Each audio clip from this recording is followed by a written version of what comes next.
Добро, да. Още ли го правиш това тъпото родословно дърво? Защо не е тъпо? Знаеш ли колко много информация може да се научи? Значи, целият род на баща ми са били от Плевен. Били алкохолици. На майка ми родата са от Казанлък. Обаче... Какво? Ами не знам тая баба Ясмина кога се мести там. Кое? Чакай. Как се казва баба ти? Ясмина. Ясмина. От Казанлък ли бе? Да.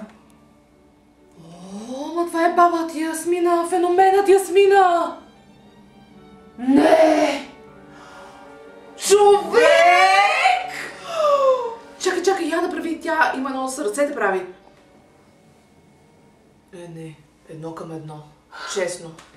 Човек, ти си внучка на феноменът Ясмина. Защо чак сега разбираш за това?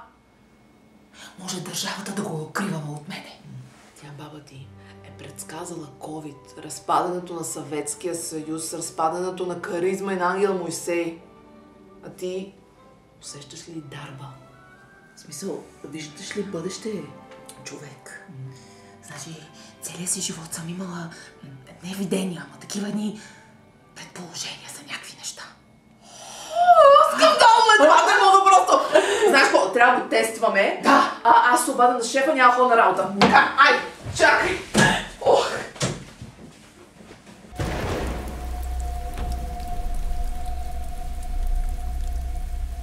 Ваня, искам да се съсредоточиш. Давай, момиче. Истината не можеш да я скриеш. Както властта си. Колко ми е заплатата? Минимална. Човек, откъде разбра? О, направо тръпки ме побиха. Аз ще се омъжа ли скоро? Иди ми донеси една млада кокошка. В перата всичко се вижда. Откъде сега да те намеря тая кокошка? И аз се стегни малко да не сме на село. Добре, хубаво там. Донеси някакви бисквити, чипс, какво да е.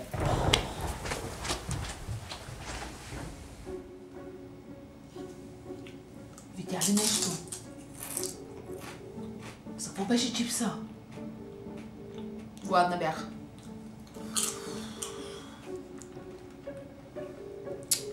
То тъпия Юксел Кадриев не вдига. Пробвай пак. На президента се обади. Никой няма да звъна повече. Само си губим времето. А ти за какво говориш така? И кога е служи тази за братка? Махни, абсурдно е. Дай ние да се фокусираме. Трябва да решиш за какво да си използваш дарбата. За добро. Само за добро трябва, иначе не. Пиши. 2. 33. 7. 210.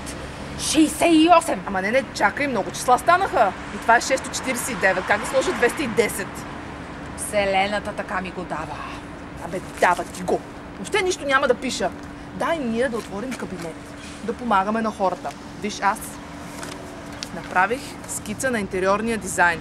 От тук се влиза, това ще е твоя стол. Ама каква скица, бе, ти от кога си дизайнер? Знаеш какво се оказа?